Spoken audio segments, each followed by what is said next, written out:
Namaste and welcome to another edition of the Bharatvaarta Weekly. Thank you so much for choosing to watch the weekly instead.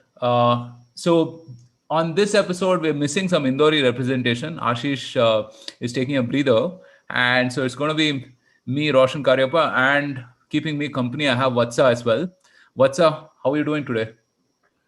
Good. We'll be accused of a strong Bangalore bias again. Exactly. But I consider you sort of pseudo Bangalore. So you still have your Mumbai loyalties intact. Yeah. Right. So the week that was pretty interesting. Also because we put out 4 episodes, which I think is some sort of a record, a Bharatvaarta record, I would say. Right. We've done 3 plenty of times before, but I think 4 is surely a record. Um, I'll talk about the first couple of ones, right? So India in the foreign press lent a lot of perspective, right? So Vishal curates this handle called at Hindu History, and Ruchir, well, you know what? Everyone on social media says they're a media critic, but Ruchir really gets it.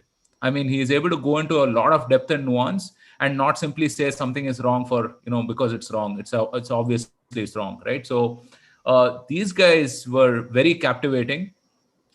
They brought amazing depth and nuance into the discussion, and it really struck me how old some of these portrayals and depictions are, right? I mean, so essentially what they argued is that this is it's a very non-partisan thing. I mean, it doesn't matter if it's Modi or Indra or Nehru. The portrayal has been consistent, and it has a history going back to hundreds of years. So that was amazing, actually, and I Yeah. highly recommend that people watch it. I Uh, think, the, yeah, go ahead, go ahead. I'll add in yeah, later. sorry, go ahead, Vatsa. No, I think the part which I liked the most was, where they said that don't look at it just as a Hindu or India thing. Hmm. It started with this idea that, the Protestant faith is kind of above all else, and Correct. this depiction of anyone who's an idol worshipper as a heathen was to strengthen that particular idea, and Yeah. it still exists. And even today you have Joe Biden, who's sworn in as president, who's a Catholic, and again that was brought out multiple times. So I thought those kind of details and the amount of depth both of them went to were Yeah. pretty amazing. Yeah.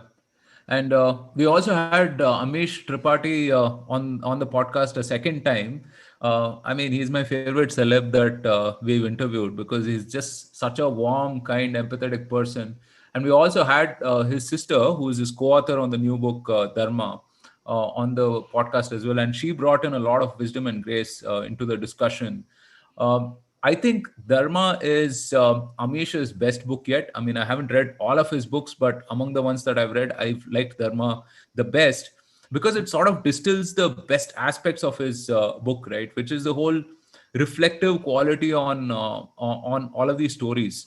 And these stories itself, I mean, from the reference from the Mahabharata, from the Ramayana, and so on, they have so much of nuance and so much of profundity in them that it just makes for a very very compelling read. The greatest sign that the book is important is that it's a short book, but then you'll spend a lot of time on it because there's just so Yeah. much to think about. And go get that book if you haven't already seen it, read it. What do you think about the Bose episode we put out yesterday? Fascinating. I listened to it, entirely at one go. We know Vivek. I mean, he's kind of an Yeah. expert on history, and the amount of details he knows about Indian history, whether it be from the Mughal times or the freedom struggle, is simply astounding.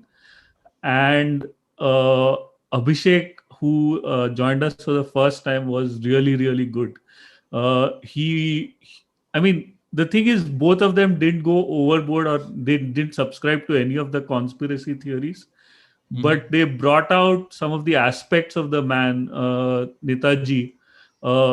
His his understanding of Indian politics and how things would have been different. So really fascinating episode. Yeah, to me that Uh, counterfactual on what if Bose had survived and actually become Prime Minister of India was just one of the best I've ever heard in the podcast so far, I think. Yeah, Yeah. yeah, Vatsa, you also did a very fun episode with Mahek, right, on the cricket series that just ended. What were the yeah. highlights? So, I mean, we were joined by Mehak and Rajesh, who runs a handle called Crick BC on Twitter. We did this live. We covered, the entire India Australia series, starting with this whole myth of Aussie invincibility on GABA, and why we as a country, even though we've lost only 4 tests in a decade, we don't talk about our home strength as much. In fact, if you listen to some of the cricket commentators, it's almost looked down upon. That India only wins at home, but Australia has probably won one test series overseas in the last 5 6 years, I think. The last Ashes against England.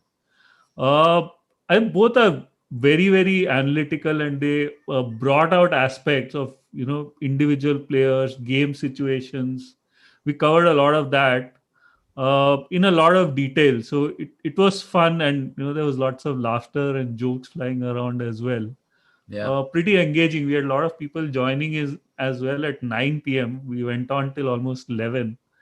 So it was fun. Yeah, it was different and it was a lot of fun. Yeah.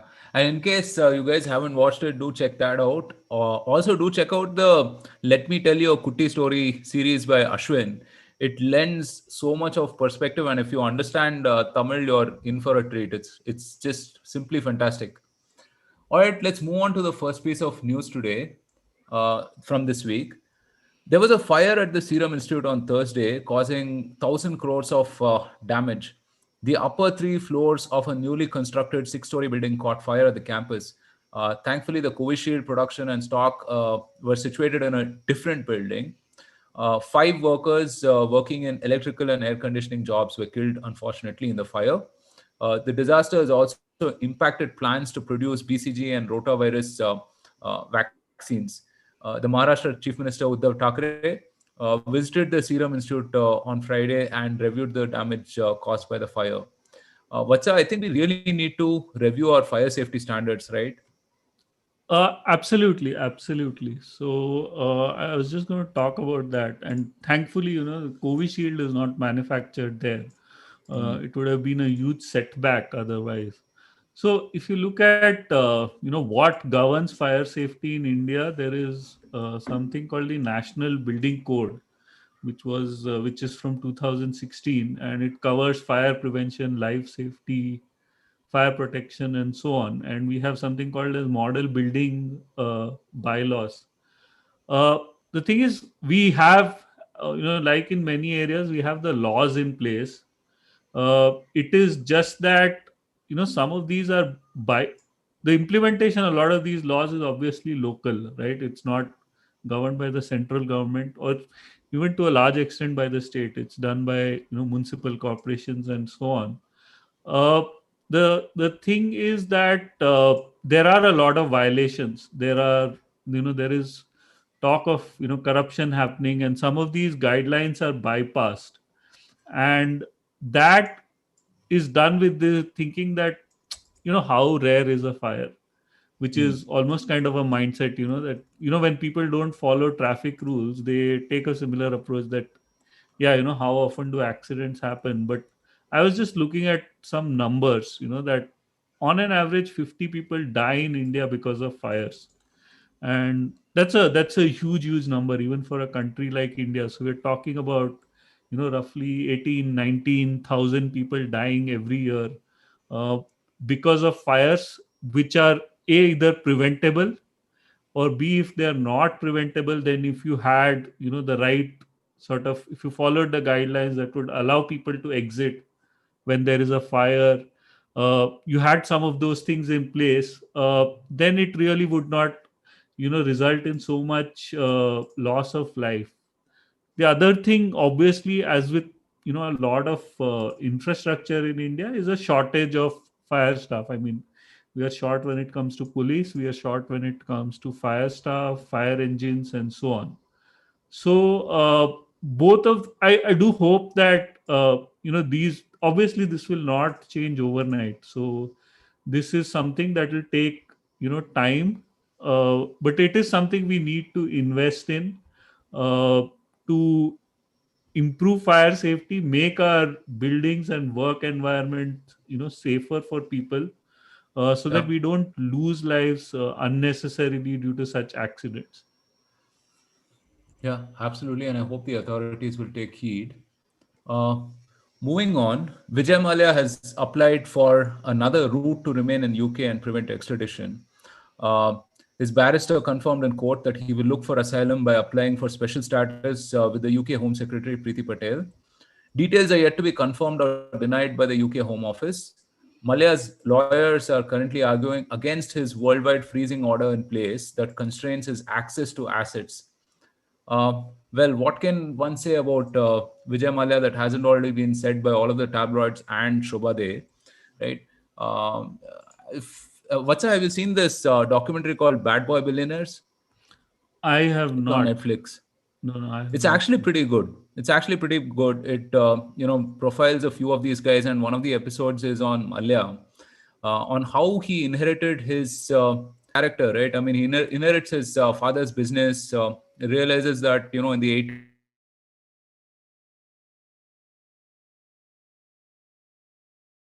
80s the whole Kingfisher beer brand then wants to go bigger, then wants to go bigger, go larger, and then thinks of airlines, right?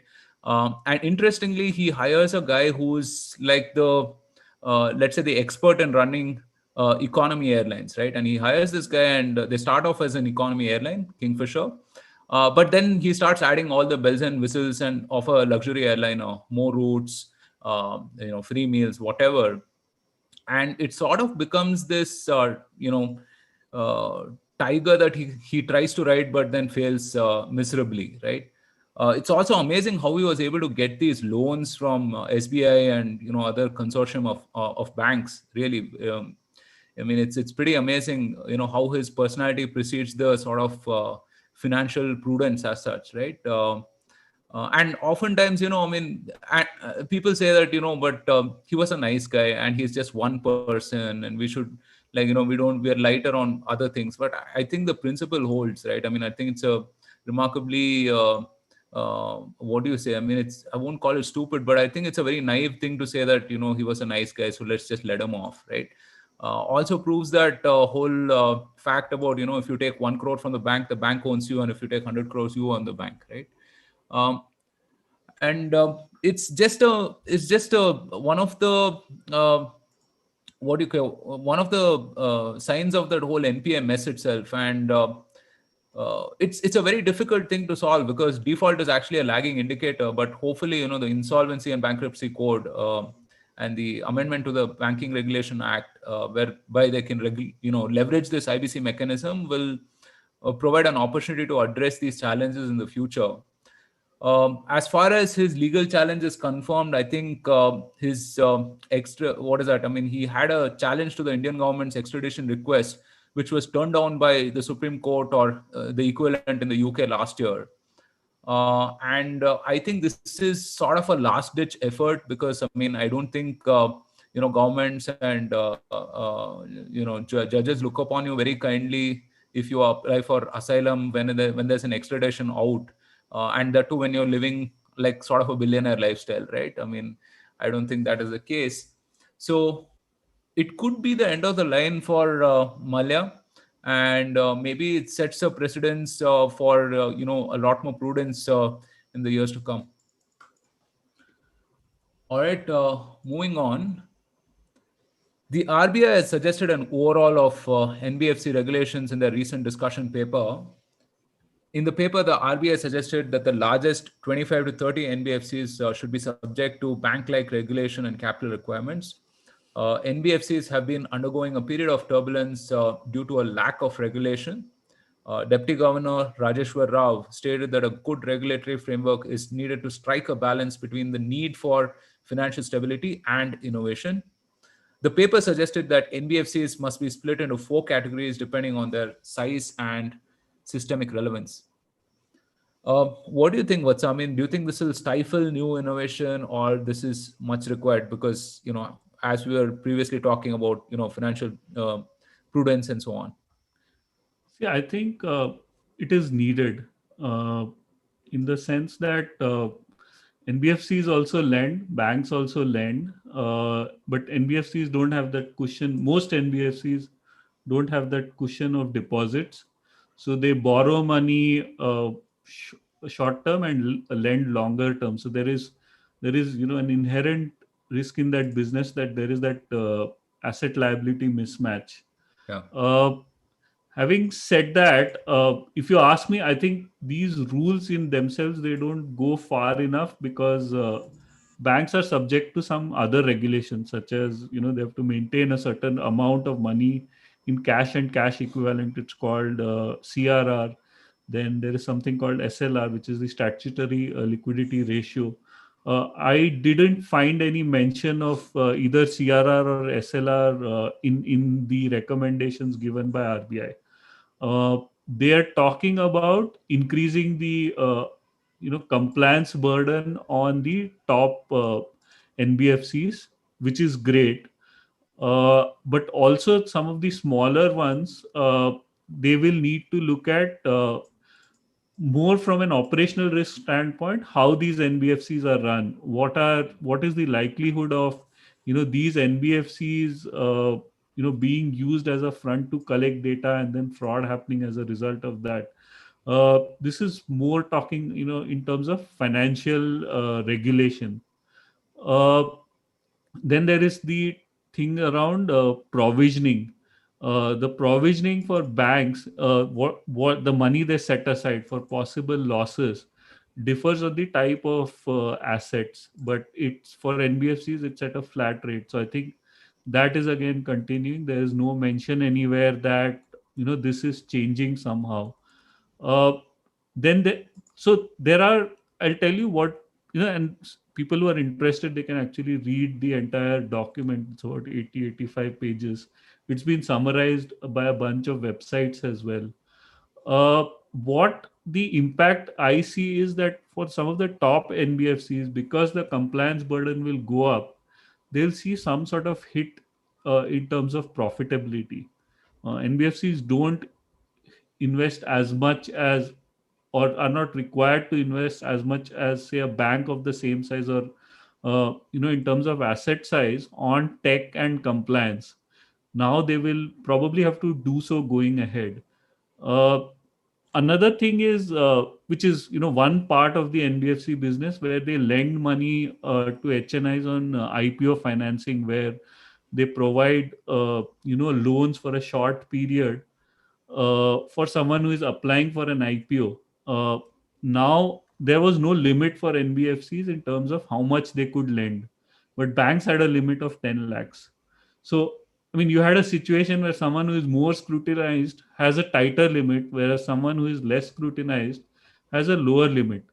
Now, with this new regulation, they're proposing a limit of 1 crore, which is again 10 times what a bank would be allowed to lend. uh, so these proposals are good, but I think they don't go far enough yet. I do believe that we need a situation where uh, you know NBFCs, banks take up more of the credit market vis-a-vis the NBFCs, and these proposals don't go far enough to kind of make some of these larger NBFCs convert to banks. All right. Moving on. US President Joe Biden has signed 30 executive orders and actions on his first 3 days in office. Most of these are regarding the coronavirus pandemic, and some are targeted at dismantling many of Donald Trump's policies. Most notable among these are including the halting of funding for Trump's border wall, reversing the travel ban on largely Muslim countries, requiring a mask to be worn on federal property. Uh, I think that's mandating requiring a mask to be worn, and restoration of collective bargaining power for federal workers. He has also rejoined the Paris Climate Accord and cancelled the Keystone XL pipeline. keeping in line with the environmental focus demonstrated by President Obama. Um, I think, I mean, people seem to think that a lot will change under Biden. I mean, it will be a complete opposite. But if anything, I think all of these things just indicate signaling, right? I mean, Yeah, whether it's, absolutely. reversing a lot of the Trump's executive orders, or, I mean, things like, student loans on pause, or, eliminating Yeah. the funding for construction on Trump's wall, etc. I think Yeah, I this mean, is mostly what I would call peripheral issues mm, in terms of what the US actually needs. mm, They're focusing on appeasing a small set of people on the left, extreme left. exactly. Yeah, Yeah, yeah, yeah. Sorry, go ahead. yeah. Yeah, no, I mean, that was my point, that, I mean, all of these, if anything, prove the fact that, I mean, not a lot is going to change, because this is clearly signaling, right? When you sign 30 orders in your first 3 days, and most of it is stuff like this, you're signaling to your base, and in this case, some of the left elements in the Democratic Party, that, a new era has come upon, right? So, yeah, the 100-day masking challenge on federal government property is particularly interesting to me, because, uh, again, we saw some of these protests against masks and stuff like that. So, yeah, I mean, it's funny that you have to mandate these things on government property, no less. With respect to India, again, I mean, I don't think too much is going to change. I mean, I know people have concerns regarding this, but I think just yesterday, US has appreciated India for supplying COVID vaccines, for example. Now, I'm not saying that that will be an extension into, US waxing eloquent about everything that we do, and maybe not interfering in Kashmir, for example, and so on. But I think, as some of our guests earlier have pointed out, I remember Harsh Madhusudan, for example, who's saying that, India will become too big to, do all this kind of, like, partisan nonsense, at least, right? So hopefully nothing will change, and maybe this merits a podcast in itself, how India should respond to a Biden presidency, and what impact it will Yeah, have, right?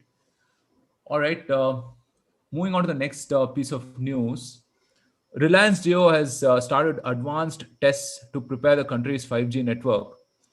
This 5G stack will be indigenously developed to keep costs for consumers low. However, the plan hinges on the availability of frequencies. The 5G spectrum auction hasn't been announced yet. The company's latest quarterly results have bolstered Mr. Ambani's ambitions, along with the $27 billion from Facebook and Google and other investors. Uh, Reliance saw record profits during the pandemic. Notably, Jio is also developing its own 5G chip, its own cloud native platform, and an end to end 5G solution. Um, how soon do you think that this will come to market and it will start impacting the way we live? yeah. I mean, to answer that, I think Reliance itself is in advanced stages of testing, and they will probably to be ready to launch it by the second half of the year. Now the question is, when will the government start allocating and auctioning spectrum for them to start operations. I mean, I was looking at Geo's quarterly result, and it's pretty astounding, I think, considering the challenges with COVID. Hmm. They've added net in net they've added 4 crore subscribers in this financial year, in the first 9 months, which is a big number. Hmm. uh, the other thing with interesting with Reliance 5G is that they're using a lot of open source kind of components, and they're more of they're using virtualization technologies a lot. So there'll be more software components, and they'll have lesser dependence on hardware manufacturers, which means they can kind of build it in house. Developing capability to build hardware takes a lot more time Yeah. versus acquiring, say, some of the smaller companies that are involved in this whole virtualization piece. Hmm. So and they've reported some test results where they've achieved speeds of up to 1 gbps on 5G smartphones. uh, So things are looking good, I think, for Reliance. They're just building, a full end-to-end kind of capability. Their competition to Zoom, GeoMeet, which Mm. I have not used at least, but it has also crossed 1.5 crore users. So that whole platform play is starting to show results now for Reliance. Yeah. And I think when you add what he's trying to do with retail and some of the other areas, you're really starting to, at least I really think that at some point they'll be competing with Amazon in on bunch of different areas. So yeah, looking forward to actually see further testing, because they'll start public testing soon. So the results of that will be interesting to see. Yeah. No, I mean, it's amazing that, he's trying to build this whole thing full stack, right? I mean, it adds to the whole Atmanirbhar Bharat initiative as well. And what's how you know this as well, I mean, some of these things, the standards haven't evolved. So to really build everything full stack requires a lot of innovation, and, props to Reliance on that. Well, on a similar note, Elon Musk is targeting telecom with Starlink Internet.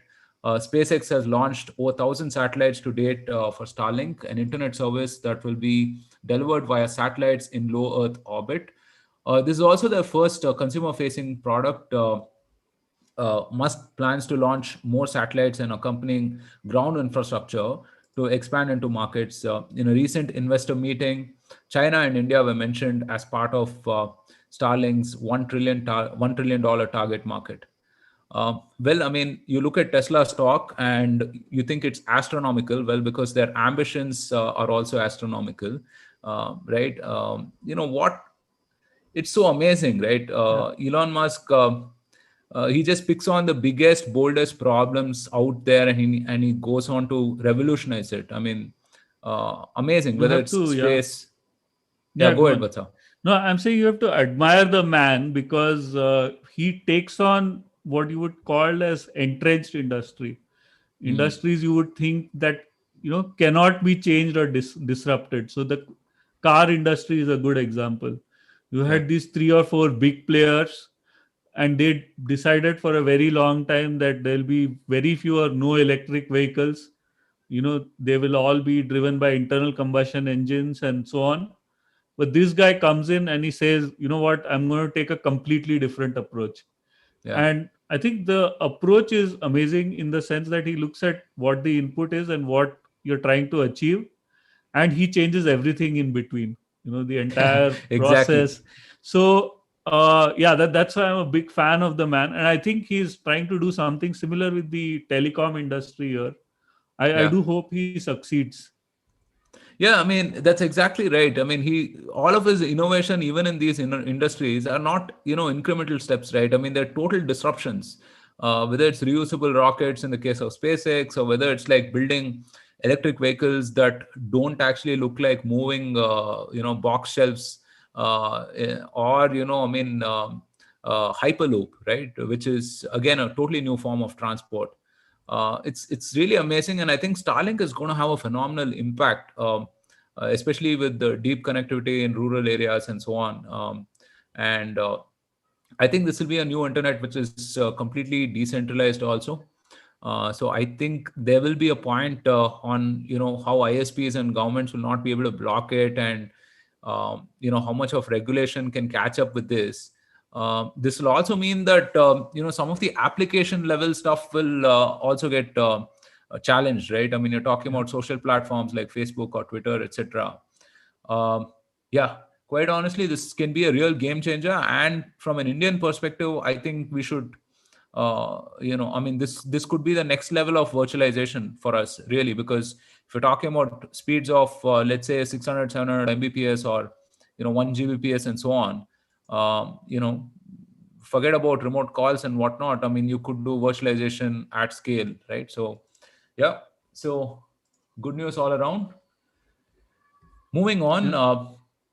the infighting in Congress has resulted in party polls being deferred until June. In their recent Congress Working Committee, CWC virtual meeting, the party deferred the decision to elect a new president until June. They adopted 3 resolutions, including a demand for joint parliamentary committee probe into Arnab Goswami's leaked chats. Well, and the other resolutions were regarding backing farmers' organizations and expressing gratitude to scientists for developing a COVID vaccine. Party fault lines were expressed between Rajasthan Chief Minister Ashok Gehlot and senior leader Anand Sharma as they fought over holding the polls.